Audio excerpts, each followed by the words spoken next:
नमस्कार साथियों, स्वागत है आपका हमारे YouTube चैनल में। आप छत्तीसगढ़ की किस जगह से हमारे समाचार सुन रहे हैं? कृपया कमेंट बॉक्स में लिखकर हमें ज़रूर बताएं। साथ ही हमारे चैनल को सब्सक्राइब करना ना भूलें। रायपुर से प्रस्तुत हैं छत्तीसगढ़ के प्रादेशिक समाचार। समाचारों के साथ में रजनी शुक्ला। पहले मुख्य समाचार। सर्वोच्च न्यायालय ने स्वास्थ्य कर्मियों की सुरक्षा सुनिश्चित करने के लिए राष्ट्रीय कार्यबल गठित किया। आदिम जाति विकास विभाग सितंबर महीने में प्रदेश के 18 जिलों में चलाया जाएगा पीएम जनमन योजना के तहत जागरूकता अभियान।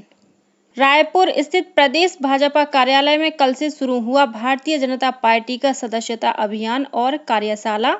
और मौसम विभाग के अनुसार प्रदेश में 23 अगस्त से एक बार फिर वर्षा की गतिविधियों में वृद्धि होने की संभावना। अब समाचार विस्तार से। सर्वोच्च न्यायालय ने स्वास्थ्य कर्मियों की सुरक्षा सुनिश्चित करने के लिए राष्ट्रीय कार्यबल गठित किया है। मुख्य न्यायाधीश न्यायमूर्ति डी.वाई. चंद्रचूड़ के नेतृत्व वाली खंडपीठ ने कोलकाता के अस्पताल में एक डॉक्टर से दुष्कर्म और हत्या के मामले की सुनवाई के दौरान कार्यबल से 3 सप्ताह के भीतर अपनी अंतरिम और 2 महीने के भीतर अंतिम रिपोर्ट प्रस्तुत करने का निर्देश दिया है। वहीं केंद्रीय स्वास्थ्य मंत्रालय ने अस्पतालों में सुरक्षा बढ़ाने के लिए केंद्र सरकार के अस्पतालों और संस्थानों के सभी प्रमुखों को पत्र लिखा है। इस पत्र में मंत्रालय ने प्रवेश, निकासी, गलियारे और संवेदनशील क्षेत्रों सहित प्रमुख स्थानों पर पर्याप्त संख्या में सीसीटीवी कैमरे लगाने के निर्देश दिए हैं। इस बीच केंद्र सरकार ने सभी केंद्रीय चिकित्सालयों में सुरक्षा कर्मियों की तैनाती में 25% वृद्धि को मंजूरी दे दी है। केंद्र सरकार ने संघ लोक सेवा आयोग यूपीएससी को नौकरशाही में लेटरल एंट्री से संबंधित विज्ञापन को रद्द करने के निर्देश दिए हैं। हाल ही में यूपीएससी ने केंद्रीय मंत्रालयों में 45 संयुक्त सचिव, निदेशक और उप सचिवों को नियुक्त करने से संबंधित एक विज्ञापन जारी किया था। विपक्षी पार्टियों ने इस विज्ञापन पर प्रश्न उठाए थे। केंद्रीय मंत्री डॉक्टर जितेंद्र सिंह ने यूपीएससी की अध्यक्ष प्रीति सूदन को लिखे पत्र में कहा कि प्रधानमंत्री नरेंद्र मोदी को मानना है कि लेटरल एंट्री की प्रक्रिया संविधान में समानता और सामाजिक न्याय के सिद्धांतों, विशेषकर आरक्षण के प्रावधानों के अनुरूप होनी चाहिए। उन्होंने कहा कि सार्वजनिक रोजगार में आरक्षण सरकार के सामाजिक न्याय ढांचे का एक महत्वपूर्ण भाग है। डॉक्टर सिंह ने ये भी कहा कि सामाजिक न्याय के प्रति संवैधानिक अध्यादेश का उद्देश्य सरकारी सेवाओं में वंचित समुदाय के योग्य उम्मीदवारों को उचित प्रतिनिधित्व प्रदान करना है। केंद्रीय उपभोक्ता कार्य, खाद्य और सार्वजनिक वितरण मंत्री प्रहलाद जोशी ने कल नई दिल्ली में 60 उचित मूल्य दुकानों को जन पोषण केंद्रों में बदलने के प्रायोगिक कार्यक्रम की शुरुआत की। कार्यक्रम में उपस्थित लोगों को संबोधित करते हुए श्री जोशी ने कहा कि ये जन पोषण केंद्र उचित मूल्य दुकानदारों की आय बढ़ाने में मदद करेंगे। श्री जोशी ने 5 अन्य कार्यक्रमों की भी शुरुआत की, जिनमें मेरा राशन ऐप, गुणवत्ता प्रबंधन प्रणाली, गुणवत्ता मैनुअल पुस्तिका, भारतीय खाद्य निगम की संविदा मैनुअल और प्रयोगशालाओं का NABL प्रमाणन शामिल है। उन्होंने कहा कि इससे प्रणाली में पारदर्शिता बढ़ेगी। केंद्रीय गृह मंत्री अमित शाह का आगामी 23 अगस्त से 3 दिवसीय छत्तीसगढ़ दौरा प्रस्तावित है। सूत्रों के मुताबिक वे 23 अगस्त की शाम विशेष विमान से रायपुर पहुंचेंगे। अपने रायपुर प्रवास के दौरान केंद्रीय गृह मंत्री छत्तीसगढ़ सहित अन्य माओवाद प्रभावित राज्यों के अधिकारियों की बैठक लेंगे। इस बैठक में विभिन्न राज्यों के प्रमुख सचिव और पुलिस महानिदेशक शामिल होंगे। श्री शाह द्वारा अपने रायपुर प्रवास के दौरान 25 अगस्त को राष्ट्रीय क्राइम रिकॉर्ड ब्यूरो NCRB के ब्रांच कार्यालय का उद्घाटन करना भी प्रस्तावित है। श्री शाह अपने छत्तीसगढ़ दौरे के दौरान चंपारण स्थित वल्लभाचार्य आश्रम भी जाएंगे।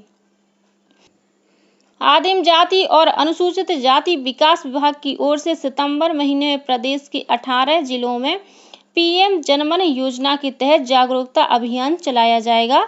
इस अभियान के तहत विशेष पिछड़ी जनजाति बहुल बसाहटों में रहने वाले परिवारों को केंद्र और राज्य सरकार द्वारा संचालित प्रधानमंत्री जनमन योजना की जानकारी दी जाएगी। इस अभियान के दौरान प्रधानमंत्री नरेंद्र मोदी वर्चुअल रूप से जुड़कर विशेष पिछड़ी जनजाति वाले परिवारों से संवाद करेंगे। आदिम जाति तथा अनुसूचित जाति विकास विभाग के प्रमुख सचिव सोनमणि बोरा ने बताया कि छत्तीसगढ़ में विशेष पिछड़ी जनजाति वाले किसी एक जिले को राज्य स्तरीय मेगा इवेंट के लिए चिन्हित किया जाएगा। वहीं बाकी सभी पीएम जनमन वाले जिलों में जिला स्तरीय कार्यक्रम आयोजित होंगे। इन आयोजनों में स्थानीय विधायक और अन्य जनप्रतिनिधि शामिल होंगे। श्री बोरा ने बताया कि 23 अगस्त से 10 सितंबर तक सभी पीवीटीजी बसाहटों और जिलों में लाभार्थी संतृप्ति शिविरों का भी आयोजन किया जाएगा। रायपुर स्थित प्रदेश भाजपा कार्यालय कुशाभाऊ ठाकरे परिसर में कल भारतीय जनता पार्टी के सदस्यता अभियान और कार्यशाला का शुभारंभ किया गया।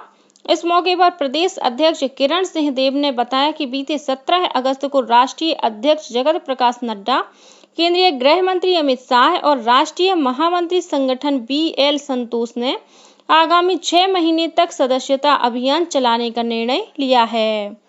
इसी के मद्देनजर 22 से 24 अगस्त तक जिला स्तर पर कार्यशाला आयोजित की जाएगी। वहीं 26 से 28 अगस्त तक ब्लॉक स्तर पर कार्यशाला होगी। भाजपा की कार्यशाला और बैठक में राष्ट्रीय महासचिव अरुण सिंह, क्षेत्रीय संगठन महामंत्री अजय जामवाल, प्रदेश महामंत्री पवन साय, केंद्रीय राज्य मंत्री तोखन साहू और मुख्यमंत्री विष्णुदेव साय मौजूद थे। कल पूर्व प्रधानमंत्री राजीव गांधी की जयंती के अवसर पर प्रधानमंत्री नरेंद्र मोदी ने उन्हें श्रद्धांजलि दी।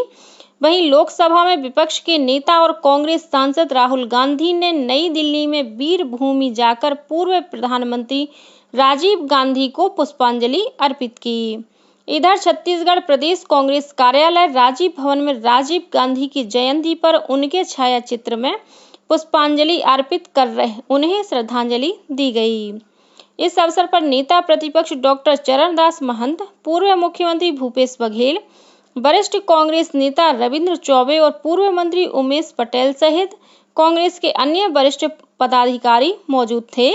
वहीं छत्तीसगढ़ विधानसभा परिसर स्थित सेंट्रल हॉल में भी पूर्व प्रधानमंत्री राजीव गांधी के तैल चित्र पर कल नेता प्रतिपक्ष डॉक्टर चरणदास महंत, सांसद ज्योत्सना महंत और कांग्रेस के अन्य विधायकों द्वारा पुष्पांजलि अर्पित की गई। कथित शराब घोटाला मामले में आरोपी पूर्व आईएएस अनिल टुटेजा, अनवर ढेबर, अरुणपति त्रिपाठी और विधु गुप्ता समेत अन्य आरोपियों की याचिका छत्तीसगढ़ उच्च न्यायालय ने खारिज कर दी है।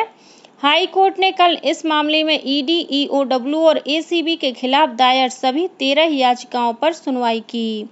इससे पहले हाई कोर्ट ने एक याचिका की सुनवाई के दौरान अनिल टुटेजा को अंतरिम राहत दी थी, लेकिन अब कोर्ट ने टुटेजा को मिली अंतरिम राहत भी खारिज कर दी है।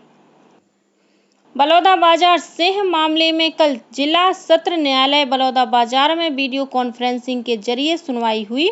इसके बाद कोर्ट ने विधायक देवेंद्र यादव की जमानत याचिका खारिज कर उनकी न्यायिक रिमांड की अवधि 7 दिनों के लिए बढ़ा दी है। अब वे 27 अगस्त तक न्यायिक हिरासत में जेल में बंद रहेंगे। खाद्य मंत्री दयाल दास बघेल ने कल रायपुर में एक पत्रकार वार्ता को संबोधित करते हुए आरोप लगाया कि कांग्रेस विधायक देवेंद्र यादव ने बलौदाबाजार में हुई आगजनी और तोड़फोड़ की घटना को उकसाने का काम किया। श्री बघेल ने कहा कि सतनामी समाज एक शांति प्रिय और दंगा फसाद को नापसंद करने वाला समाज है। बलौदाबाजार आगजनी और हिंसा की घटना में कुछ निर्दोष लोगों को भी गिरफ्तार किया गया है।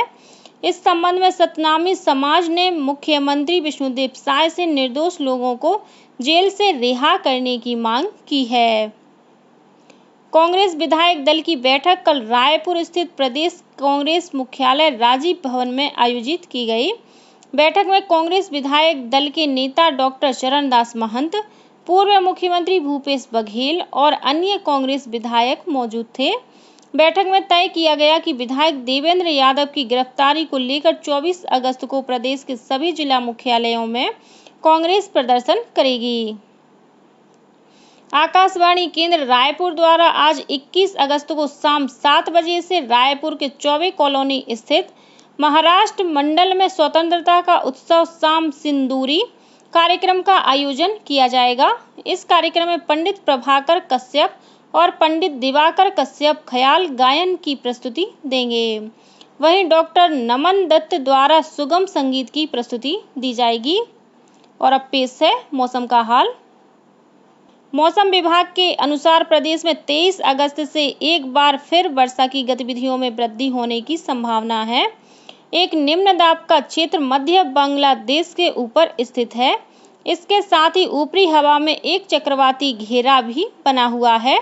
इसके असर से आज प्रदेश में अनेक स्थानों पर हल्की से मध्यम वर्षा होने अथवा गरज चमक के साथ छींटे पड़ने की संभावना है। वहीं 1-2 स्थानों पर आकाशीय बिजली गिर सकती है। इसी के साथ छत्तीसगढ़ के समाचारों का ये बुलेटिन समाप्त हुआ। नमस्कार।